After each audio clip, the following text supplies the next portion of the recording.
पाहूया ते विस्तृत बातम्या। सांगली ते शिंदेमाळा कुरणे गल्लीत पत्नीचा डोक्यात कुऱ्हाड घालून निर्घुण खून करण्यात आल्याची घटना सकाळी घडली आहे। घरगुती वादातून पतीनेच पत्नीच्या मानेवर कुऱ्हाडीने हल्ला करीत तिचा खून केला। पतीच्या हल्ल्यात पत्नी अनिता सीताराम काटकर हिचा जागीच मृत्यू झाला, तर पती स्वतः हा पोलीस स्टेशनमध्ये हजर झाला आहे। मयत अनिता काटकर ही भाजी विक्रीचा व्यवसाय करत होते, तर पतीही तिच्यासोबत भाजी विक्री करत होता। आज सकाळी राहत्या घरी पती सीताराम काटकर यांनी पत्नीच्या मानेवर कुऱ्हाडीने घाव घातला। या वर्मी घावात अनिताचा जागीच मृत्यू झाला। खुनाच्या घटनेनंतर पती सीताराम काटकर हा स्वतःहून पोलिसात हजर झाला।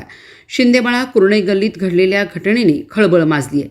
पहाटे 5:30च्या सुमारास खुनाचा प्रकार घडला, तर घटनेनंतर संजयनगर पोलिसांनी घटनास्थळी धाव घेत मृतदेह उत्तरीय तपासणीसाठी शासकीय रुग्णालयात दाखल केला। घरगुती वादातूनच खून झाल्याचे बोलले जात आहे।